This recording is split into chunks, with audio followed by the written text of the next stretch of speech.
भगवती यमुना सूर्य पुत्री यमराज और शनि महाराज की भगिनी है, बहन है। तो जो लोग यहाँ श्रद्धा से आते हैं तो शनि महाराज और यमराज के जो पाप ताप साप है वो सब नष्ट कर देते हैं, अर्थात शनि न्याय के देवता है। जय श्री यमुने। दोस्तों नमस्कार, आप देख रहे हैं पुनः गांव की ओर और आज मैं हूँ यमुनोत्री धाम में। मैं चाहता हूँ कि सभी श्रद्धालु शासन प्रशासन इस वीडियो को देखें। सबसे पहले हम बात करेंगे माँ यमुनोत्री का महत्व क्या है और इसके लिए हमारे साथ में राहुल जी, प्रणाम आपको, स्वागत है आपका पुनः गांव की ओर में। जय श्री यमुने। गांव की ओर चैनल के माध्यम से हम जनता जनार्दन के सामने हैं। कामना करते हैं यमुनोत्री धाम संपूर्ण भारत ही नहीं अपितु संपूर्ण विश्व को सुख शांति समृद्धि और दीर्घायु प्रदान करे, ऐसी हमारी कामना। भारत और हमारा ये सनातन धर्म दोनों अपने प्राचीन परंपराओं को आत्मसात करते हुए और समस्त जो ग्रामीण जन है, क्योंकि भारत की आत्मा गांव में बसती है ऐसा सभी लोग कहते हैं, तो भारत की जो ग्रामीण आत्मा है वो संपूर्ण रूप से आध्यात्म से जुड़ी हुई है और भक्ति से जुड़ी हुई है। और सौभाग्य से आज ये चैनल भक्ति के धाम श्री यमुनोत्री धाम में पहुंचा है और हम चाहते हैं कि संपूर्ण जो विश्व है वो भक्तिमय बने और भगवती यमुना इनको ज्ञान और कल्याण से पूर्ण करे, ऐसी हमारी कामना। तो इस प्रकार से जो है हम चाहेंगे कि ये जो हमारा यमुनोत्री धाम है ये 4 धाम में से प्रथम धाम है और प्रथम धाम के इसके कई कारण हैं। सबसे पहले जो हमारी परिक्रमा होती है वो वामाव्रत होती है। तो वामाव्रत अगर हम इस देवभूमि उत्तराखंड की परिक्रमा करते हैं तो पहली परिक्रमा मार्ग का पहला तीर्थ जो है धाम यमुनोत्री आता है। धाम क्यों कहा गया है सबसे पहले यहाँ पर सोचो। वैसे हमारे 4 धाम हैं जो भारत के हैं, है ना, लेकिन ये 4 धाम क्या है हमारे शास्त्रों में आया। स्वयं भगवान विष्णु ने पूछा कि प्रभु ये उत्तराखंड के 4 धाम क्या है, तो भगवान ने क्या बोला, यद गत्वा न निवर्तन्ते तद्धामम परमम मम। जहां पर व्यक्ति पहुंच जाए, कोई ज्यादा विश्लेषण की आवश्यकता नहीं है, कोई ज्यादा दिखावा की आवश्यकता नहीं है, सिर्फ इन स्थानों के दर्शन हो जाए, स्पर्श हो जाए, पूजन हो जाए और पहुंच जाए तो परमम मम, ये परम धाम है, क्योंकि यहाँ पर मुक्ति होना सुनिश्चित है। और 4 धाम है तो समानांतर रूप से जहां पर चारों तीर्थ विद्यमान हो और समानांतर रूप से जहां का फल सिर्फ मोक्ष हो और समानांतर रूप से जिन धामों में भक्ति ज्ञान और वैराग्य की प्राप्ति और उस सिद्धांत का प्रतिपादन हो, तो ऐसे हमारे 4 धाम हैं।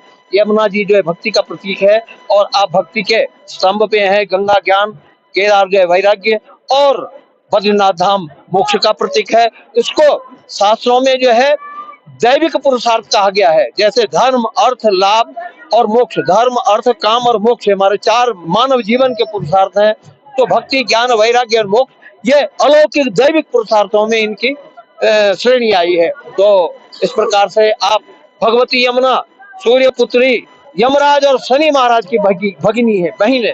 तो जो लोग यहाँ श्रद्धा से आते हैं तो शनि महाराज और यमराज के जो पाप ताप साप है वो सब नष्ट कर देते हैं, अर्थात शनि न्याय के देवता है। व्यक्ति के जीवन से शनि का जो प्रकोप है, भगवती यमुना को उनका वचन है कि हे बहन तेरी यात्रा पे जो आएगा मैं उसको कष्ट नहीं दूंगा। यमराज ने भी यही बात अभिव्यक्ति की है। तो जब लौकिक जीवन और पारलौकिक जीवन दोनों हमारे जो श्रेष्ठ हो जाएंगे तो हमको मुक्ति अवश्य मिलेगी। और आप सभी लोगों का इस विषय में जो है पूरा स्वागत है, क्योंकि यमुना जी की धारा को देखने से 100 जन्मों के पाप नष्ट होते हैं, स्नान करने से 200 जन्मों के पाप नष्ट होते हैं, लेकिन पान करने से हजारों जन्मों के पाप नष्ट होते हैं, ऐसा हमारे शास्त्रों में वर्णन है। यहाँ पर ये जो तप्त कुंड है, काफी लोग आते हैं नहाते हैं, ये पानी गर्म पानी कहाँ से आता है? लोग एक आश्चर्य हुआ इस बात का, इस पर क्या कहेंगे?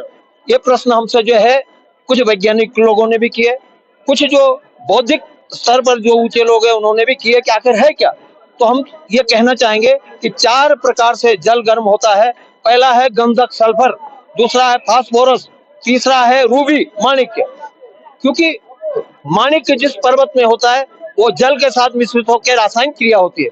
लेकिन इनसे क्या होता है, आंतें खराब होती हैं, मस्तिष्क खराब होता है, व्यक्ति का जीवन जो है जीर्ण हो जाता है, क्योंकि इसमें जो है केमिकल्स होते हैं।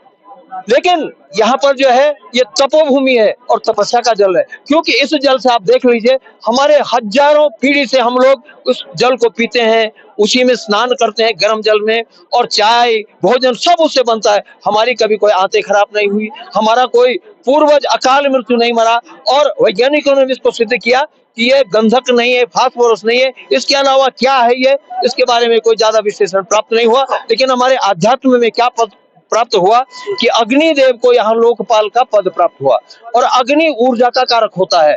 यहाँ पर जैमिनी ऋषि ने तपस्या की, जो सामने आप भीड़ देख रहे हैं ये जैमिनी ऋषि ने यहाँ पर तपस्या की। और यहाँ पर 4 प्रकार के ऋषियों का वर्णन आता है।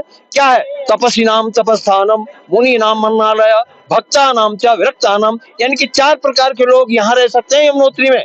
पहले जो व्यक्ति तपस्या करे, तपस्या से अलौकिक ऊर्जा का संचय करके फिर पृथ्वी लोक में कल्याण करे, और मुनि राम मन्नालय, यहाँ पर बैठ के जो है साहित्य सृजन करे, ग्रंथों को लिखे। तीसरा है भक्ता नाम च, जो व्यक्ति भक्ति से यहाँ पर आए और अपनी भक्ति को जागृति करे।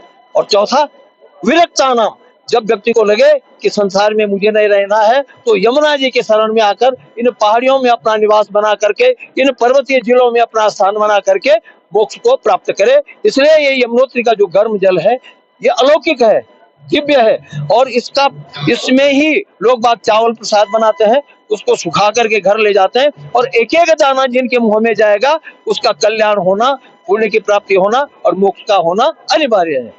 राहुल जी, यहाँ पर सभी लोग आते हैं और आज धीरे आस्था बढ़ रही है। वैसे तो सरकार किस प्रकार रोक रही है आप देख पा रहे हुए, उस पर चर्चा हम अगली वीडियो में करेंगे। यहाँ पे विशेष क्या ध्यान रखना पड़ता है, ये बात बताएं आप। देखो, ये योग भूमि है, और योग भूमि में विशेष ध्यान होता है योगीवत आचरण करना। क्योंकि अगर हमने जो है हम एक एक चीज पे ध्यान देते हैं, हमको बढ़िया खाना मिलना चाहिए, बढ़िया होटल में कमरा मिलना चाहिए, बढ़िया हमको डोली घोड़ा मिलना चाहिए, गाड़ी में सीट भी आगे और बढ़िया मिलनी चाहिए, और जहां हम जाए वहां पर हमारा वीआईपी दर्शन हो और हम लोगों को बढ़िया नाश्ता आदि मिले, महिमा मंडित हो। लेकिन ये भक्ति का काम नहीं है। भक्ति में जो है योग जब तक जुड़ा नहीं है, और योग का मतलब होता है विरक्ति, यानी कि यदि हमको जो है जो भी स्थान मिले, जो भी रहने को मिले, जो भी भोजन मिले, जो भी स्थान मिले, यदि हम उसको प्रसाद रूप में ग्रहण करेंगे तो उसका भाव भिन्न हो जाएगा। क्योंकि हमारे शास्त्रकार बोलते हैं कि वही व्यक्ति सच्चा उत्तराखंड का तीर्थ यात्री है जो कष्ट सहन करने की क्षमता को प्राप्त करके तो यात्रा करे। भोगवादी वृत्ति से जो यात्रा करता है उसको यात्रा तो सफल ही नहीं है।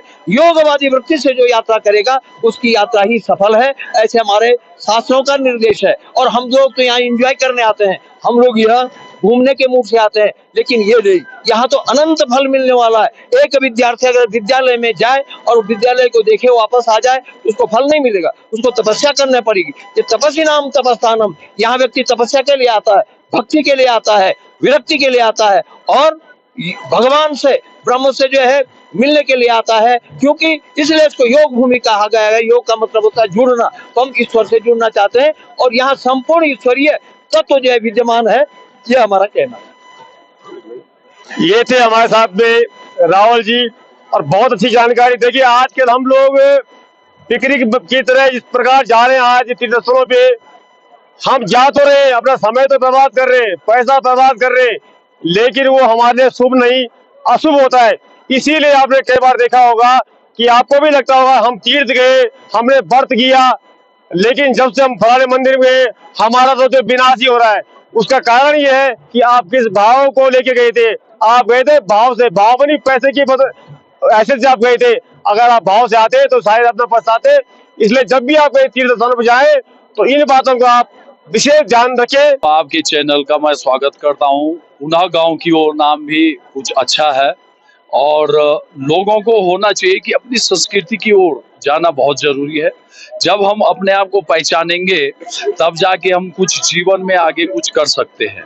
मैं कौन हूँ, मैं किस गांव का हूँ, मेरे पास क्या कार्य है, मुझे क्या करना चाहिए, मुझे कहीं जाने की जरूरत नहीं है। हमारे पास जैसे चार धाम है, उत्तराखंड में चार धाम है, तो चार धाम वासी और हमारे अन्य उत्तराखंडी भी इसी के पीछे आराम से अपना पेट पाल सकते हैं। और जो हम पलायन करके बाहर जाके विदेशी सूट बूट पहन के वो सब देख के पाश्चात्य संस्कृति को अपना के आज वो जीरो पे है, वो कुछ नहीं है। ये हम सोचते हैं कि सुख है, ये बड़ा दुख है। सुख तो अध्यात्म में है जो हमारे ऋषि मुनियों ने संजोए रखा, लेकिन हम उस परंपरा को अगर भूल जाते हैं तो बहुत बड़ी विडंबना वाली बात है। आपके माध्यम से चाहूंगा कि अपनी संस्कृति को इसी प्रकार बचाएं, अपने लिए कार्य करें। हमारे लोकलिटी में जो है बहुत सारी चीजें हैं। यहाँ पे जो है हमारा जो लोकल भोजन उगाया जाता है, जो अनाज पैदा किया जाता है, वो आज बहुत महंगा है। आज कहीं मंडुआ नहीं मिलता है, आज कहीं झंगोरा नहीं मिलता है, देखने को नहीं मिल रहा है। और चीज जो कि हमारे जब आदमी बीमार पड़ता है कोरोना के टाइम पे, देखो आप कहीं हर जगह कारगर साबित होता था। हमारे लोकल फल फ्रूट है, इस प्रकार से है। लोग अपना खेती बाड़ी करे, बागवानी की तरफ आगे बढ़े और अपने जो ऐसे व्यवसाय है, जैसे यहाँ पे डंडी कंडी बनती है, रिंगाल की बनती है, अपनी लकड़ी की बनती है, उससे किसी यात्रियों को भी सुविधा दें और अपने आप को भी जो है अपनी गाय रखें, गाय पाले, उसका दूध अपना बेचे, अपना दही बेचे, अपना जो है मक्खन दूध जो है वो हमारे पूजा में भी आता है। गौमूत्र का करें, गोबर का करें, तो उस चीज से जो है वो खाद का काम भी करता है। हर चीज के लिए जो है काम करना चाहिए। और आपसे मुझे बहुत खुशी हुई है, जो लोग बाहर जा रखे हैं, यदि वो गांव की तरफ अपना रुख मोड़ते हैं तो अपनी संस्कृति को पहचानेंगे और अपने देवी देवताओं को पहचानेंगे और अपने आप को वो पहचान पाएंगे कि हम किस संस्कृति से आते हैं, हमारा सनातन क्या बोलता है। तब जाके हमारा सनातन आगे बढ़ेगा।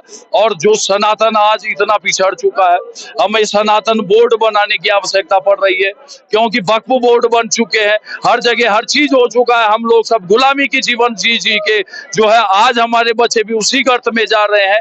तो आप जैसे लोगों की जरूरत है हमें, ताकि आप लोग हमारे समाज को जगाएं और इसी प्रकार से प्रेरित करते करते आज हुआ, कल हुआ, परसों हुआ, 10 साल बाद जो है सभी लोग जागरूक होके अपने आप को एक पहचानेंगे। और जब हमारी पहचान बनेगी, मैं पहचानूंगा मैं कौन हूँ और मैं भारतवासी हूँ, किस प्रकार से मेरी संस्कृति चलती है, तो वो सब परंपरा आप लोगों के माध्यम से भी आगे जीवित रहेगी, तो लोग पहचानेंगे और बहुत आगे जाएंगे।